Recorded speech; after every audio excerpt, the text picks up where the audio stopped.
안녕하세요. 저는 지금 40 초반으로 아들 둘을 혼자 키우는 돌싱녀입니다. 솔직히 지금 이 사연글을 쓰고 있으면서도 제게 일어났던 이혼이라는 과정들이 지금까지도 믿기지가 않습니다. 10년이라는 긴 세월 동안 시대거른을 모신 제가 남편에게 뒤통수 맞는 얼얼한 보답을 받게 되었죠. 같이 제 남편 욕 시원하게 한번 해주실래요? 저와 남편은 각자 알고 지내던 친한 친구의 소개로 만났어요. 친구는 자기의 소꿉친구라며 남편을 소개시켜줬었고 생각보다 말이 잘 통해서 결혼까지 하게 됐었죠. 저는 시간을 자유롭게 누릴 수 있는 프리랜서 작가고 남편은 중소기업에서 일하는 직장인이었어요. 외동아들이었던 남편은 제가 가지고 있던 편견과는 다르게 무척이나 배려심 많고 다정한 성격이었어요. 결혼을 생각한 건 역시나 그 부분에 영향이 컸었죠. 당시 남편과의 결혼에서 신경 쓰이는 점이라고는 아픈 시부와 그런 시부를 직접 모시는 시모뿐이었어요. 시모가 시부를 모시고 있는 집에서는 보통 며느리도 그렇게 해주기를 바라는 마음들이 있잖아요. 본인이 그렇게 하셨으니 그게 당연하다고 여기는 분들도 계시고. 하지만 시모는 부양이라던가 간병을 당연하게 생각하시는 분은 아니었어요. 결혼 후에는 시부의 상태가 더 안 좋아지면서 시모의 부담이 커졌었거든요. 그때 저는 시부와 함께 시모의 건강도 더 신경 썼었어요. 솔직히 오랜 병으로 누워 계시는 시부의 간병을 처음부터 하는 건 저에게는 너무 두렵고 힘든 일이었고 그렇다고 이 모든 상황을 그저 보고만 있기에는 시모의 상황이 너무 안쓰러워 보였던 거죠. 순전히 시모의 힘든 모습에 마음이 쓰여 시작한 일이었어요. 솔직히 저희가 시부 명의의 집을 빌려 쓰고 있기도 했고 애들 둘이 시댁 식구들을 많이 닮아서 시부와 시모 모두 손주들에게 애정이 많이 컸었거든요.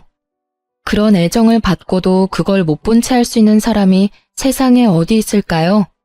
그렇게 매번 시모를 챙기러 자주 시댁에 들르는 저에게 시모는 농담처럼 이런 말을 할 정도였거든요. 우리 재산은 아들이 아니라 며느리한테 물려줘야겠네. 그때는 그저 시부 명의의 집을 빌려 쓰고 있던 저희에게 집 명의를 남편 앞으로 해주겠거니 하고 넘겼었죠. 어머님, 어차피 저한테 주셔도 애들 아빠 거잖아요. 저는 큰 재산 같은 건 바라지 않으니까 앞으로도 지금처럼 만날 때마다 맛있는 음식 먹으러 가요. 그게 저한테는 더 큰 기쁨이거든요. 솔직히 그 말을 고지고대로 믿을 며느리가 어딨나요? 그냥 칭찬하고 싶은 마음에 그렇게 말들을 꺼내는 거죠. 저한테 준다는 말은 아들에게 준다는 거하고 다를 바가 없잖아요. 그런데 그런 아들은 그다지 시댁 상황에 관심이 없다는 게 조금 문제라면 문제였죠. 남편이 나쁘다기보다는 너무 바빴거든요. 통화 연결도 안 될 때가 많았고 그럴 때는 남편의 감시탑 역할을 하던 친구에게 전화를 걸어 말을 전할 때도 있었어요. 저희 둘을 결혼까지 이어준 친구가 남편 회사 근처에서 카페를 운영하고 있었거든요. 너무 급할 때는 친구에게 남편 회사에 있는지 확인해달라고 부탁할 때가 종종 있었죠. 제 뒤통수 강타 사건의 처음은 첫 아이가 5살이 되던 해에 일어났어요. 지금도 잊혀지지 않는 가을, 연휴 기간이었죠. 오랜만에 부모님과 함께하는 1박 여행을 계획했었어요. 친정 부모님과 저희 부부, 동생 부부까지. 성인 6, 아이 2을 데리고 가는 여행이었어요.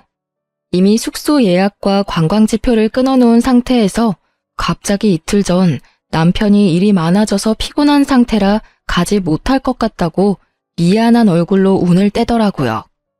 솔직히 이번 여행을 무척 기대하고 있었던 터라 남편의 그 말에 실망을 많이 했어요. 그랬더니 남편이 애를 자기가 봐줄 테니 다녀오라고 하더라고요. 처음에는 남편과 함께 가지 않으려고 했지만 동생네가 언니만이라도 오라며 하도 성화라 어쩔 수 없이 가기로 했어요. 애를 데려가라고 했는데 남편이 굳이 놔두고 가라더라고요. 애가 있으면 당신이 너무 힘들 것 같다고요. 그렇게 남편에게 첫째를 맡기고 여행을 다녀오게 됐죠. 그리고 여행 다음 날 오후쯤 집에 돌아왔는데요. 집이 묘하게 깨끗하더라고요.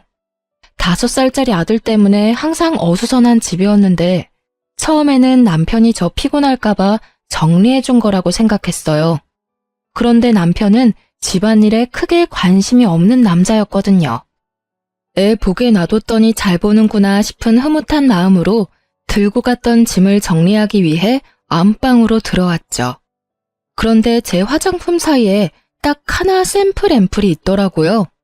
처음에는 남편 건가 싶어서 들어 올렸는데 그 브랜드는 여성 전용 제품이었거든요.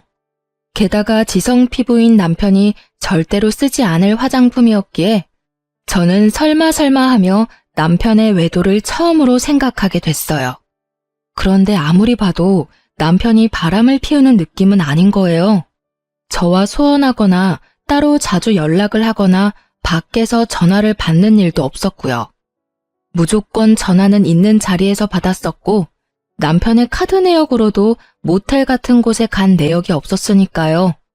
제가 섣불리 생각했던 건 아닐까 하는 미안한 마음이 새록새록 떠오를 때 생각지도 못한 곳에서 남편의 외도가 뽀록나게 됐어요.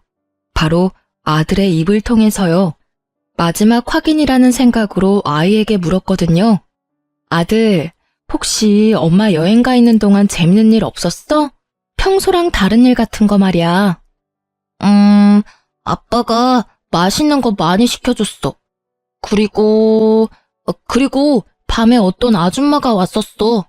문소리가 나서 엄만 줄 알고 깼는데 엄마 아니라서 다시 잤어. 아들의 이 말에 제 온몸이 벌벌 떨리더라고요. 온몸이 분노로 사시나무 떨듯 떨렸죠. 저는 애를 친정에 하루 맡겨놓고 남편을 기다렸어요. 아들은 어디 갔어? 친정집에 잠깐 맡겼어. 돌려서 말하는 거 내 성격에 안 맞으니까 진짜 딱 까놓고 물을게. 너 혹시 바람 피니? 바람? 그런 거 필 시간이 내가 어딨다고. 솔직히 요즘처럼 바쁘면 그냥 집에서 쉬고 싶을 뿐이라고. 피곤이 가득한 그 목소리는 매번 듣는 남편의 앓는 소리였습니다. 저번 가족 연휴 때 진짜로 이 집에 여자 안 데리고 왔어? 그날 집에 있던 아들이 어떤 아줌마가 집에 왔었다던데. 그럼 그 사람은 누구야? 내가 아는 사람이니?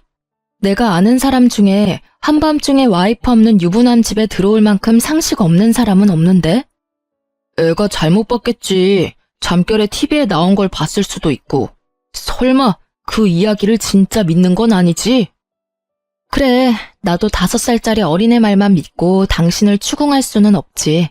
근데 이 샘플은 좀 아니지 않아? 그게 뭔데? 여행 다녀온 다음날 내 화장대 위에 있던 샘플인데 당신 거라고 하기엔 피부 타입도 안 맞고 심지어 엄청 비싼 화장품이거든? 이건 누구 걸까? 내 건 아니고 이 집에 온 사람도 없다고 하고 내가 없는데 안방을 들락날락하며 내 화장대를 자기 마음대로 쓴 여자가 대체 누굴까? 이래도 외도가 아니야? 그건... 그래, 미안해. 정말로 그날 한 번의 일탈이었어. 솔직히 요즘 당신이랑 관계도 예전 같지 않고 정말로 인터넷으로 한 번 만난 사람이야. 나도 그런 일하면서 마음에 죄책감 가득했어. 당신도 잘 알잖아.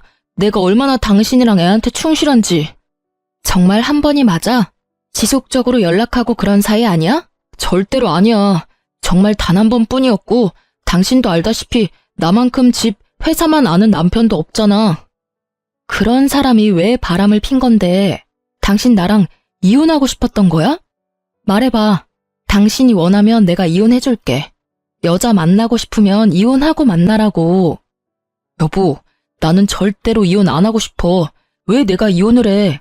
나 진짜로 한 번의 일탈뿐이었다니까? 당신 없으면 나 진짜 폐인 된다고. 나 여전히 당신 사랑하고 이 가정을 무너뜨릴 일은 하고 싶지 않아. 당신이 원하는 건 뭐든 다 할게. 그러니까 제발 이혼만은 말하지 마. 사정하는 남편을 보며 저는 수만 가지 생각으로 골치가 아팠어요. 솔직한 말로 남편은 그 일을 제외하고서는 항상 완벽한 남편이자 아빠였기에 이혼이 꺼려지더라고요. 게다가 뱃속에는 둘째까지 커가고 있었거든요. 그래서 고민을 많이 했어요. 제게도 경제권은 있으니 키우는 건 어렵지 않지만 다들 아시잖아요. 애를 낳는 순간부터 1년, 2년은 애한테 붙어 있어야 하는 걸. 게다가 혼자서 애를 돌보며 일을 한다는 게 얼마나 힘든 일인지 말이죠. 저는 어려운 결정을 내릴 수밖에 없었어요. 단 한 번이라고 말했으니 내릴 수 있었던 과감한 결정이었죠. 단 한 번이었다니 용서해 줄게. 그치만 맨입으로는 곤란하지. 위치 추적 앱 깔고 내 연락은 무조건 받아. 당신이 연락 안 받는 즉시 나는 위치 추적해서 당신 어디 있는지 알아낼 거니까. 저의 그 말에 남편은 흔쾌히 그 요구를 받아들이더라고요. 그리고 남편에게 말은 안 했지만 집안에 녹음기도 2개 설치해뒀어요. 그러고 나서야 저는 남편을 용서하기로 했어요. 남편을 믿어서라기보다는 이혼을 원하지 않는 남편의 강경한 모습을 믿기로 한 거였죠. 그렇지만 이때는 시모에게 남편의 외도 사실에 대해 알리지 않았어요. 시모와 저의 관계는 꽤나 돈독했었고 시부 간병까지 하는 시모를 이런 일로 마음고생시키고 싶지도 않았거든요. 남편은 그 이후로 제게 행선지도 알리고 회식 모임도 최소화했어요. 가끔 남편과 연락이 되지 않을 때는 위치 추적 앱을 사용했는데 그때마다 회사로 되어 있었어요. 혹시 회사 사람이랑 바람필 수도 있을 것 같아서 남편 회사 근처에서 카페를 하는 친구에게 연락해서 남편이 회사에 있는지 확인을 받기도 했어요. 친구는 매번 그렇게 못 믿어오면 직접 와서 보라며 저를 타박하기는 했지만 매번 확인해 줬었고요. 솔직히 친한 친구이긴 했지만 이 일을 계기로 더 친해졌어요. 남편 외도에 대해 상담하면서 같이 욕하고 들어주면서 친구가 많이 저를 심적으로 안정시켜줬거든요. 10년의 시간 동안 안방에 설치해두었던 녹음기는 제가 집을 나설 때마다 켜두었지만 더 이상 외도의 음성은 녹음되어 있지 않았어요. 그렇게 10년을 아무 일 없이 잘 지나갔어요. 아니, 일이 많았지만 저만 모르고 지나갔던 거였어요. 그리고 아무것도 모른 채 2번째 뒤통수를 맞은 건 그로부터 10년 후였어요. 이때쯤은 첫째 아들도 15, 둘째도 10살쯤이었어요. 지병으로 병석에만 누워있던 시부가 말기암 판정을 받은 게 바로 그 해였어요.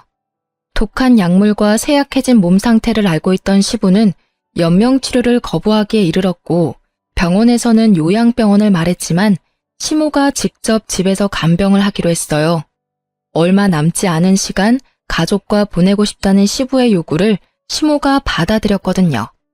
어떻게든 살리는 시도를 하는 것보다 남은 나날을 좀 더 가족의 따뜻함을 느끼도록 하는 게 마지막 가는 날 후회를 남기지 않을 수 있을 거라는 시모의 마음도 있었던 거겠죠. 시모는 시부의 병세가 악화가 되었을 때 남편에게 전화했어요. 예, 아버지 마지막 가는 길 같이 있어주면 안 되겠니?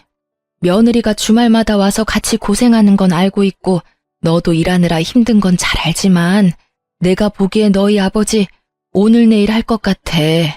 미안한 부탁이지만 마지막 가는 사람 부탁이라 생각하고 둘 다 일주일만 여기 와서 같이 있어줘라.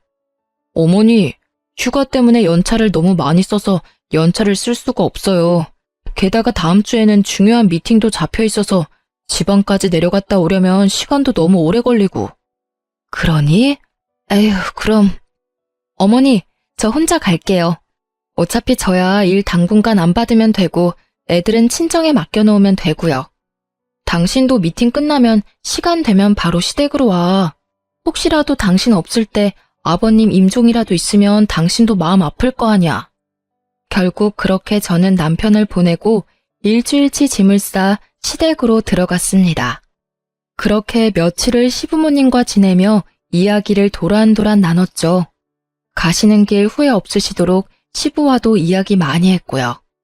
그러다 문득 시부를 재워놓고 시모와 같은 방에 누웠는데 시모가 이런 말을 하더라고요.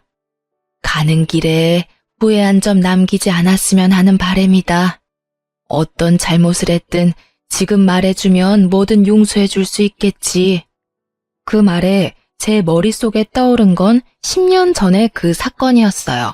저 어머니, 사실은 제가 10년 전에 그 사람이랑 헤어질 뻔한 적이 있었거든요. 뭐? 그게 무슨 소리냐? 너희는 아무 문제 없이 잘 산다고 생각했는데 게다가 10년 전이면 너 둘째 임신했을 때잖니. 뭔가 큰 문제가 있었던 거 아니니? 실은 10년 전에 그 사람이 바람피다 저한테 걸렸었거든요. 첫째가 그때 5살이었는데 제가 없는 집에 어떤 아줌마가 왔었다고. 그때는 둘째 때문에 꾹 참고 봐줬었죠. 그래도 10년 동안 착실하게 잘 살아줘서 다행이죠. 그런 일이 네가 마음고생이 얼마나 심했겠어. 그렇잖아도 시부 시모 둘 다 모시느라 힘든데 혹시 그 바람핀 여자가 누군지는 아니? 남편 말로는 인터넷에서 만난 여자래요. 하루 한 번 스쳐간 인연이니 신상도 얼굴도 모르죠. 그리고 알면 뭐해요. 지금 벌써 10년이나 지났는데. 그런 이야기를 시모와 도란도란 나누며 잠에 들었고 다음날 일어났을 때는 시부는 자는 중에 돌아가셨더라고요. 말기암의 노환이라도 자면서 돌아가신 건 참으로 호상이라며 시모와 이야기를 나누며 남편에게 연락을 하려고 했어요. 전화를 받지 않는 걸 확인하고 짐 싸느라 바쁘나 보다 싶은 마음에 어차피 집에 가서 준비를 해야 할 것들이 있어서 집으로 향했어요. 잠깐 들린다고 들렀는데 집에 들어서자마자 저는 그 옛날에 느꼈던 위화감을 다시 한번 느끼게 됐어요. 깔끔하게 청소되어 있는 집의 상태에 10년 전 그때의 기억이 불현듯 떠오르더라고요. 저는 덜덜 떨리는 손으로 얼른 습관처럼 켜놓은 녹음기를 꺼내 확인했어요. 그런데 녹음기가 2개 다 보란 듯이 꺼져 있더라고요. 분명 남편이 녹음기의 존재를 알고 있었던 거예요. 저는 혹시나 하는 마음에 옷방에 숨겨둔 홈 CCTV가 생각나서 그 영상을 확인해 보기로 했어요. 그 영상은 지워지거나 화면이 틀리지 않고 잘 있더군요. 옷방의 CCTV는 안방을 훤히 비추고 있었죠. 아무 일 없기를 바라는 마음으로 영상을 확인하는데 영상을 보는 내내 저의 눈은 화면에서 떨어지지 않았어요. 지금 보는 게 진짜가 맞나 싶은 마음이 들었거든요. 지방에 있다던 중요한 미팅은 전부 구라였고 그냥 일주일 동안 매일 퇴근하고 상간녀와 부부인 척 이 집에서 살았더라고요. 남편의 외도보다 더 놀라운 건 상간녀의 정체였어요. 그 상간녀는 나와 남편을 소개시켜준 저의 오랜 친구였어요. 매번 남편이 회사에 있는지 확인하려고 전화를 걸던 남편 회사 옆에서 카페를 운영하던 그 친구가 제 남편과 노닥거리는 모습을 지켜볼 수밖에 없었죠. 아니, 저번에 걸릴 뻔하고도 우리 집에 그렇게 오고 싶었어? 그럼 이렇게 스릴 넘치는 일이 어디 있을까? 어차피 불륜이잖아. 이런 긴장감 넘치는 일 정도는 해줘야 하는 게 당연한 거 아니야? 자기는 모르겠지만 와이프 생각보다 엄청 무서운 거 알지?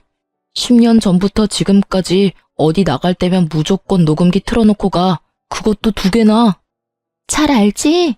그래도 우리가 10년을 넘도록 이렇게 만나고 있다는 걸 눈치조차 못 챘잖아.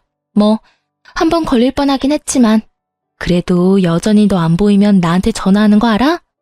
내 옆에 있는 줄도 모르고 전화해서는 남편 어딨냐고 징징대는데 얼마나 꼴불견인 줄 알아? 정말 자기가 우리 회사 옆에 카페 오픈한 건 진짜 잘한 일인 것 같아. 만나도 아무도 모르지. 위치 추적 앱 찾아도 카페가 회사와 거의 오차범위 아니니까 들키지도 않고 말이야. 그렇지? 내가 정말 잘한 일인 것 같긴 해. 너 만날 때마다 막 짜릿하다니깐. 우리 아버지 지금 위독하신데 돌아가시면 나 이혼하고 자기랑 결혼할까? 결혼? 뭐 아버지 안 계시면 해도 상관없지. 근데 나 애 낳는 건 질색이거든. 몸매 망가지는 건 둘째치고 여자로서의 인생도 망가지는 건 순식간이거든.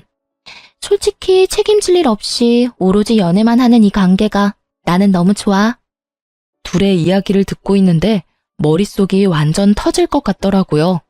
아니 왜 잘 사귀다가 지 애인을 나한테 소개시켜준 걸까요? 거기서부터가 의문이었거든요. 남편을 저에게 소개시켜주고 남편과 불륜을 저지르는 게 제 상식에서는 도저히 이해가 안 가더라고요. 저는 이 2 연놈을 불러내서 당장 따지려 했지만 이 악물고 참았어요. 시부 상중이잖아요. 그래도 마음이 너무 힘들었어요. 혼자만 알고 있기가 너무 두렵고 힘들어서 저는 누군가에게 이 상황에 대해 하소연하고 싶었어요. 하지만 어디 가서 말하나요? 시부의 장례식장에서 흘리는 눈물에 사람들은 제가 시부를 참 많이 따랐던 며느리라 그렇다며 착각할 정도였거든요. 시부에게 죄송스러운 마음이지만 시부가 돌아가신 것보다 남편의 바람과 친구의 배신이 저에게는 더 큰 아픔이었으니까요. 이 와중에 생각나는 건 친정 어머니보다 시모였어요. 결국 버티지 못했던 저는 시부의 장례식이 끝나고 시어머니에게로 찾아갔어요. 어머님, 저 드릴 말씀이 있는데 잠시 괜찮으실까요? 그래, 큰일 치르느라 고생 많았지? 오늘은 느긋하게 이야기나 하고 가거라. 아버지 없으니 몸은 편한데 마음이 적적하긴 했어. 저 사실은 이런 말씀 드리고 싶지는 않아요. 제가 남편 탓을 하는 것처럼 들릴지도 몰라서 참으려고 했는데 도저히 못 참을 것 같아서. 무슨 일인데 이렇게 서럽게 울어? 도대체 무슨 일이길래 이렇게... 저의 어깨를 감싸는 시모의 따뜻한 말에 저는 홈캠에서 따온 영상을 시모에게 보여주며 말했어요. 이것부터 좀 보세요. 그 사람 바람 피고 있었어요. 저 몰래 10년 동안이나요. 어머님이랑 시댁에 일주일 정도 있었잖아요. 그때 남편이 지방 출장 있어서 못 온다고 했었는데 그때 지방에 출장 간 게 아니라 출퇴근하면서 상간녀랑 저희 집 안방에서 부부처럼 지냈더라고요. 아버님 돌아가셨을 때도 제가 사용하는 침대에서... 결국 말을 잇지 못한 저보다도 영상을 보던 시모의 얼굴이 더 크게 놀라더군요. 이 여자가 상간녀라고? 얼굴이 내가 아는 그 여자랑 닮았는데? 15년도 더 됐어. 너랑 결혼하기 훨씬 전에 결혼하겠다고 데려온 여자야. 네? 결혼을 하겠다고 데려왔었다고요? 그래, 이 여자가 확실하네. 나한테 결혼할 여자라고 데리고 왔었지. 상견례까지 하고 날도 잡으려고 했는데 무슨 이유에서인지 저쪽에서 상견례 다음날 퇴짜를 놓더라고. 나중에 아들이 나한테 얼마나 뭐라 했는 줄 아니? 요즘 세상에 아픈 시부 간병을 도와줄 며느리가 어딨냐고 말이야. 내 생각에는 상견례 때 내가 그런 말을 하는 바람에 두 사람이 헤어졌다고 생각했는데 여전히 만나고 있었단 말이니? 세상에 어쩜 좋아. 시모의 말에 모든 퍼즐이 맞아 들어갔어요. 예전에 그 친구가 제게 이런 말을 한 적이 있어요. 결혼을 약속한 사람이 있었는데 그 집 어른들이 마음에 안 들어서 상견례하고 엎었다고. 그러니까 저는 바보같이 그 상간녀의 계획대로 시부의 간병을 돕고 친구의 불륜마저 몰랐던 제대로 뒤통수 맞은 바보 같은 년이 된 거였어요. 눈물이 분노로 바뀌는 거 정말 순식간이더라고요. 놀라서 눈물 질질 짜던 제가 결국 도끼가 바짝 올라버렸어요. 시모와의 이야기로 모든 게 정확해진 저는 집에 돌아와 남편에게 상간녀를 안다는 이야기는 하지 않고 외도하는 거 안다고만 말을 꺼냈어요. 당신이 어떤 여자랑 바람피는 거 알아. 누군지는 모르겠지만 마지막으로 기회를 줄게. 나한테 말해줘. 그 여자랑 앞으로 계속 만날 거야? 정말로 마지막으로 주는 기회라는 마음으로 물었던 거였어요. 잘못한 걸 알고는 있는지 고칠 생각은 있는지. 남편 놈이 제게 미안하다고 사과를 하거나 고치겠다고 다시는 만나지 않겠다고 한다 해도 이혼을 결심한 제 마음은 변치 않을 거예요. 다만 정상적인 답변을 기대하고 있었거든요. 그런데 남편 놈의 입에서 나온 말은 말이 아니라 망언이었어요. 결국 들켰네. 뭐 맞아. 나 바람 피고 있어. 이혼할 거면 빨리 하자. 나도 솔직한 말로 당신 앞에서 완벽한 남편 연기하는 거 힘들거든? 게다가 좋아하지도 않는데 좋아하는 척도 너무 힘들고. 매번 야근하는 것도 얼마나 힘든 일인지 모르지? 아, 진짜 10년 넘게 돌아왔어. 솔직하게 말해서 당신이랑 결혼한 건 아버지 간병할 사람이 필요해서였거든. 아버지도 죽었으니까 나도 이제 나 하고 싶은 대로 살아도 되잖아. 너 아버님 돌아가신 지 지금 며칠 됐다고 그런 미친 소리를 해? 게다가 간병할 사람이 필요해서 결혼했다고? 미친놈아. 이혼이 하고 싶으면 하고 싶다고 말하라고 했지. 10년 전에도 내가 뭘 했어. 이혼을 원하면 이혼해 줄 거라고 했어, 안 했어? 그때랑 지금은 상황이 다르지. 그때는 진짜 이혼하면 안 되는 상황이었거든. 당신이 있어야 엄마 아버지 맡길 수 있었으니까. 근데 지금은 없잖아. 완전 프리. 그러니까 나도 남은 여생은 내가 원하는 여자랑 살고 싶은 거야. 지금이라면 엄마도 그 여자 받아줄걸? 이딴 미친 소리나 찍찍 해대는 인간을 보고 있자니 제 속이 문드러지겠더라고요. 듣고 있는 귀가 더러워질 정도로 비정상적인 개소리에 결국 싸대기를 날리고 집을 뛰쳐나갔어요. 그리고 이악 물고 복수를 계획하기로 마음먹었죠. 두 사람에게 빅엿을 날려주기로 말이에요. 저는 두 사람이 불륜을 저지르던 장소에 집중하기로 했어요. 상간녀에 대해 모른다고 했으니 남편은 별 문제 없이 이 카페를 다시 찾을 게 분명하잖아요. 솔직히 야근한다고 저를 속이고 둘이서 그 카페에서 그런 짓을 저질렀다는 걸 알고 나서는 그 카페가 너무나 더러운 곳이라는 생각이 들었어요. 웃겼어요. 상간녀에게 남편의 외도에 대해 상담하고 있었다니 그걸 위로해주는 척하며 속으로는 저를 비웃고 있었을 거라는 걸 생각하니 너무 열이 받더라고요. 만약 외도의 증거를 찾으려면 이곳밖에 없잖아요. 그렇지만 제가 직접 가서 증거를 찾을 수는 없었죠. 제가 가면 상간녀인 제 친구가 남편을 못 오게 할 테니까요. 그래서 저는 다른 사람을 불렀어요. 상간녀 및 남편놈과 일면식도 없는 친동생의 친구를 불렀죠. 저녁 시간쯤에 카페에 가서 동영상을 좀 찍어줘. SNS에 올리는 것처럼. 가게 안쪽과 메뉴 같은 거 먹고 나서 감상 같은 거 말이야. 근데 영상에 정말 작게 나오더라도 카페 주인이랑 이 남자가 같이 나올 때 꼭 영상을 찍어줘. 이것만 해주면 돈 줄게. 어때? 동생의 친구들은 알바처럼 단순하게 생각하더라고요. 여러 명이 몰려가서는 구석에 자리를 잡고 서로 동영상을 찍어주는 척하며 남편과 친구의 모습을 연속으로 찍었더라고요. 그렇게 영상을 여러 개 보내줬는데 첫 번째 영상에서는 건질만한 게 없었는데 두 번째 영상에서는 꽤나 쓸만한 장면을 찾게 됐어요. 외도가 뽀록난 남편이 이제는 눈치도 보지 않고 상간녀의 카페를 드나들더라고요. 손을 잡는 장면과 포옹을 하는 장면이 아주 작지만 확실하게 찍혀있는 장면을 찾아냈죠. 저는 상간녀에게 그 영상의 앞부분만 메신저로 보냈어요. 그리고는 이렇게 물었죠. 너희 가게 요새 장사 잘 되는 것 같아. 이 영상 이것보다는 좀 더 길긴 한데 동생 친구들이 찍었대. 가게 홍보할 겸 SNS에 올려도 될까? 정말로 영상 잘 나왔네. 그럼 당연히 올려도 되지. 항상 홍보 고맙다. 올려도 된다는 허락을 받은 저는 그 영상을 총 2군데에 올렸어요. 제 개인 계정의 SNS와 저와 그 친구가 함께 다니고 있는 동호회예요. 그 당시가 저녁 시간이라 남편과 같이 집안에 있었거든요. 제가 SNS에 올리자마자 남편이 불쾌한 모습으로 영상 내리라며 난리를 치더라고요. 딱 보니 뒷부분에 포옹하고 스킨십하는 장면을 본 것 같더라고요. 본인 모습이니 빨리 눈에 들어왔었던 것 같더라고요. 당장 내려. 아니, 당신이 가게 사장도 아닌데 이런 걸 왜 올려? 왜냐니? 설마 내가 당신이 만나는 상간녀가 누구인지 몰랐을 거라고 생각한 거야? 아니, 그리고 너는 이혼 빨리 해달라더니 왜 들키는 걸 싫어해? 어차피 이혼할 거 사람들이 빨리 알면 좋지.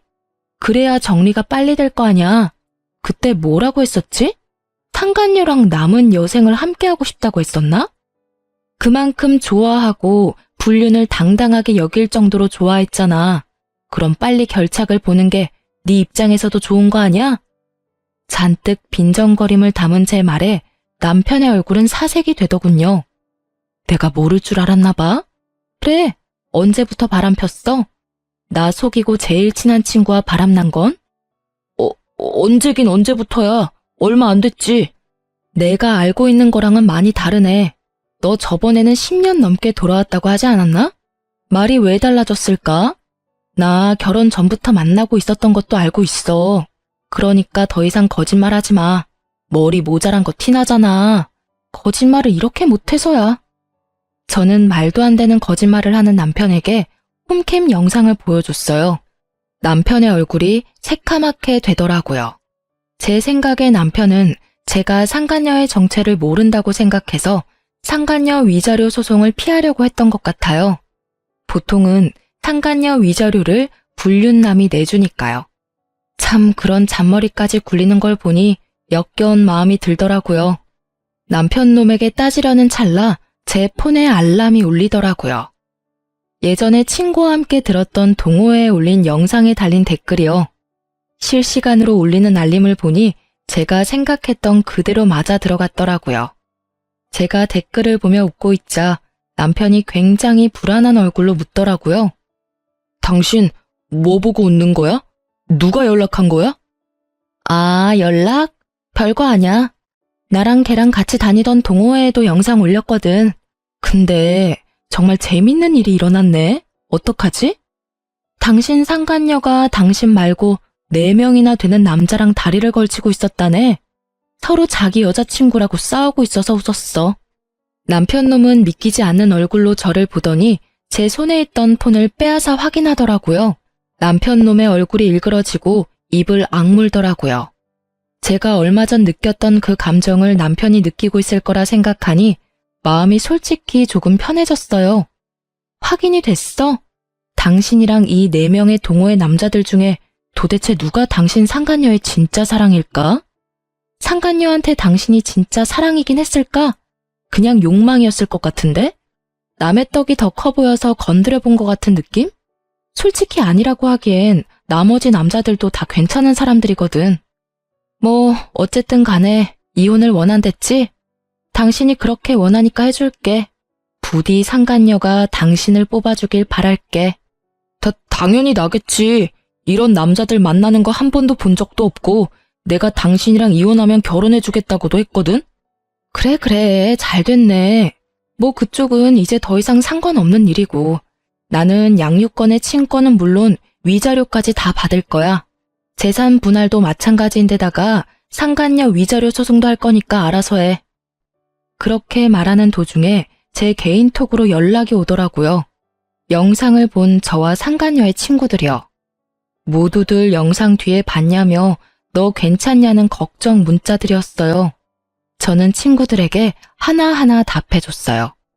10년을 넘게 사귄 열렬한 사랑의 주인공들이라며 상간녀는 불륜을 좋아하는 것 같으니 다들 남편 단속 잘하라고도 말해줬죠. 결국 친구들은 그 카페에 더 이상 가지 않겠다며 화를 냈고 말이죠. 설마 하는 표정으로 짜증을 있는 대로 내는 남편 놈을 놔두고 저는 상간녀의 카페로 향했어요. 웬일이야 이 시간에? 시침이 떼지 마. 너 우리 남편이랑 바람피지? 네가 어떻게 나 몰래 그런 짓을 할 수가 있어? 아, 그거? 너도 이제 알게 됐네? 근데 딱히 내 잘못은 아니잖아. 사랑이 혼자만의 힘으로 되는 것도 아니고. 네 남편이 나를 사랑하고 내가 네 남편을 사랑했으니까 불륜이 성립되는 거지. 그걸 따지고 싶거든. 왜 그 남자가 네가 아니라 날 선택한 건지를 묻는 게 더 빠르지 않을까? 입을 쭉 찢고 싶을 만큼 가증스러운 태도에 저는 이성을 잃을 뻔했어요. 그렇지만 폭력은 이 상황에서 저에게 절대 유리하지 않다는 걸 잘 알고 있으니까요. 그래서 저도 천연덕스러운 표정으로 상간녀에게 말해줬어요. 남편이랑 곧 이혼할 거야. 그리고 알지? 상간녀 소송은 상대방이 유부남인 걸 알고 만났다면 절대로 너한테 불리하다는 거 말이야. 아, 그리고 네 허락받아서 동호회에 올린 동영상 말이야. 나한테 이렇게 많은 연락이 오는지 모르겠네. 벌써 4명이나 되는 남자가 이 영상 뭐냐고 묻는데 넌 그 이유를 알아? 뭐? 미친 거 아니야? 그걸 왜 거기다 올려 이 나쁜 년아. 나쁜 년은 내가 아니라 너지. 어떻게 10년이 넘도록 나를 배신하고 속일 수가 있어? 너 정말 대단하더라. 바보 등신 같은 남편 놈은 네가 진짜 사랑이라고 여기던데. 그럼 나한테 연락 온 동호회 남자들 4명은 뭐야? 그 사람들한테 내가 친절하게 말해줄게. 네가 누굴 선택할지 궁금하긴 하네. 그렇게 말하는 도중에 상간녀의 폰으로 연락이 미친 듯이 오더라고요. 딱 보니 남편이나 그 4달이 걸친 사람들이겠죠. 자기 폰을 보고 전화를 받지도 못하는 상간녀를 보니 너무나 통쾌해서 웃음이 다 났어요. 왜 연락을 못 받아? 하긴 그 사람들이 다 네 밥줄인데 어떻게 한 사람만 고를 수 있겠어? 그래도 아쉽네. 우리 동창들도 여기 이젠 안 오겠대. 동창들이랑 동호회 사람들 이제 다 안 오면 이 카페 찾아오는 단골 다시 만들어야겠네? 솔직히 그렇잖아. 절친 남편 꼬셔서 불륜까지 하는 너한테 어떤 친구들이 자기 남편 데리고 오겠니? 야, 너 이러는 거 명예훼손이야. 사생활 보호법 뭐 그런 거 위반이라고. 너 당장 고소할 거라고. 고소해. 네가 허락해서 올린 거니까 나한테 잘못 없거든. 분해하며 씩씩거리는 상간녀를 놔두고 저는 가게를 나왔어요. 뒤에서 분해서 소리 지르는 상간녀의 모습에 웃음이 슬쩍 나오더라고요. 그날 이후로 저는 남편과 본격적인 이혼 과정에 들어가게 됐어요. 그리고 이혼을 하게 된 것에 미안한 마음으로 시모에게 연락을 했죠. 어머님께는 죄송한 마음뿐이에요. 큰일 치른 지 얼마 되지도 않았는데 다시 마음고생하게 만들어서. 그런데 정말 죄송하지만 10년을 저를 기만하고 그것도 가까운 친구와 불륜을 계속 저지른 남편을 죽을 때까지 도저히 용서하지 못할 것 같아요. 미래가 뻔히 보이는데 계속 질질 끌다간 저만 더 상처 입을 것 같아서 이제 그만하는 게 좋을 것 같아요. 저의 그 말에 시모는 네 마음을 이해한다며 저에게 도리어 미안하다고 했죠. 대신 저는 시모에게 이혼하더라도 시모가 좋아하는 손주는 자주 만나게 해드리겠다고 철석같이 약속을 했어요. 그제야 시모는 조금 밝아진 얼굴이 되더라고요. 그렇게 시모에게도 이야기를 해놓고 저는 조금은 가벼워진 마음으로 이혼 전문 변호사를 만나 상담을 하고 있었어요. 그런데 시모에게서 연락이 왔어요. 급히 할 말이 있으니 시댁으로 오라는 말이었죠. 시댁에 갔더니 망할 남편놈과 변호사, 시모 이렇게 셋이 있더군요. 남편의 얼굴은 푸르죽죽한 것이 아예 죽을 상이었고 변호사분은 난감한 표정으로 눈치만 보고 있었어요. 시모는 무척 초연한 표정이었죠. 이게 무슨 일인가 싶어 저도 일단 말을 아끼며 시모의 앞에 앉았어요. 당신 도대체 무슨 알랑방귀를 꼈길래 아버지가 그런 미친 유언을 남기도록 만든 거야? 와씨, 어디서 곰 같은 거 주워와서 간병질이나 시켰더니 아예 집 전 재산을 다 훔쳐가지고 가네. 곰이 아니라 완전 여우였구만. 너, 나 없는 동안 그러려고 아버지 간병하러 갔냐? 다짜고짜 따지는 남편의 말에 저는 어안이 벙벙했죠. 이 멍청한 놈이 나한테 뭘 따지고 있나 싶었거든요. 뭐라 말하려 하는데 시모가 남편 놈의 말을 딱 막더라고요. 넌 조용히 해. 잘한 거 하나도 없는 놈이 입을 놀리긴 어디서 놀려? 그렇지만 엄마, 진짜 말이 안 되는 이야기잖아요. 내가 아들인데 왜 재산을 저 여자한테 주는 건데요? 그렇게 궁금하면 네 아버지 살려서 물어봐. 애꿎은 나한테 성질내지 말고. 그리고 그 상황은 무조건 네 잘못 아니냐? 입이 10개라도 할 말이 없어야 할 놈이 어디서 입을 놀려? 이게 무슨 일이에요? 제 물음에 답한 건 남편 곁에 있던 변호사였어요. 저 고인께서는 돌아가시기 전에 공중 유언을 하셨는데 자신의 임종 때 마지막까지 자신의 곁에 있었던 사람들에게만 고인이 가진 아파트 2채와 상가 건물 3채를 지분 상속하기로 하셨습니다. 그리고 고인께서는 자신의 간병에 진심이었던 며느님께 현재 며느님이 살고 계신 신혼집을 온전히 상속하시겠다고 하셨고요. 그런 게 어딨냐고. 아니, 내가 자식이잖아. 멍청한 놈은 입에 개거품을 물며 그저 자신이 아들이라는 이야기만 수없이 변호사에게 소리쳐댔죠. 너, 이 못난 놈아. 네 아버지는 돌아가시기 직전에 네 놈 바람핀 거 알고 가셨어.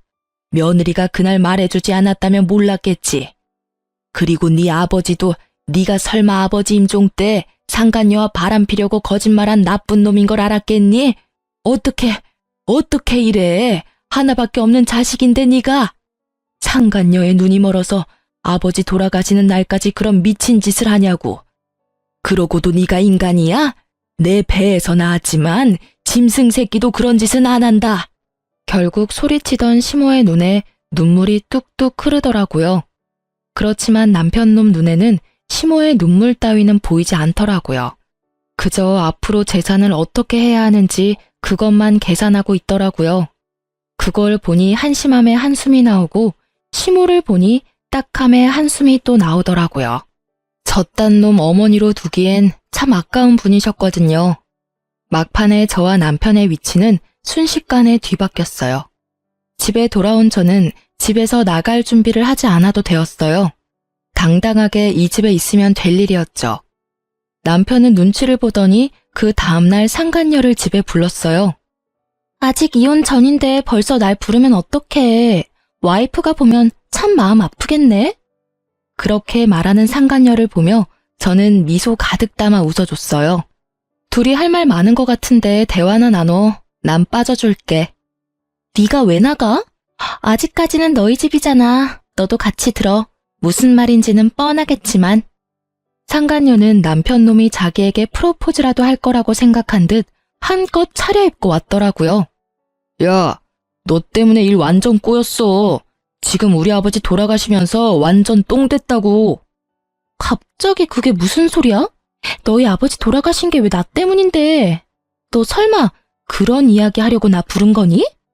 당연하지. 아버지 임종 때 네가 같이 있고 싶다고 우기는 바람에 너랑 같이 있다가 재산 다 날려먹게 생겼다고. 그게 왜 내 탓이야? 나랑 바람 피우면서 재산까지 가져가려고 했던 거야? 너 웃기다. 언제는 돈보다는 내가 좋다면서. 그리고 난 너 때문에 상간녀 소송까지 당해야 하는데 네가 그렇게까지 억울해할 일은 아니지. 야, 그걸 말이라고 해? 네가 뭐가 그렇게 억울한데? 나 혼자 바람 폈어? 너도 같이 바람 폈는데 왜 억울한데? 거기다 너 나 하나만 있었던 것도 아니잖아, 이 나쁜 년아. 나 너한테 속은 거야. 완전 가스라이팅 당한 거라고. 결국 남편놈이 상간녀에게 물건을 막 집어던지더라고요. 완전 발악을 하면서요. 미안한데 집 그만 훼손해 줄래? 이 집 이제 내 집이거든. 너도 그렇고 상간녀도 그렇고 둘 다 싸우려면 나가서 싸워. 남의 집에서 꼴사납게 굴지 말고. 왜 이 집이 네 거야? 설마 이 집까지 너희 아버지 거였어? 미친, 넌 그 나이에 도대체 이뤄놓은 게 하나가 없어. 아, 됐어. 너 같은 루저는 내 쪽에서 사양이야. 그렇게 두 사람을 속 시원히 내쫓고 저는 곧 재산을 받고 이혼에 성공했어요.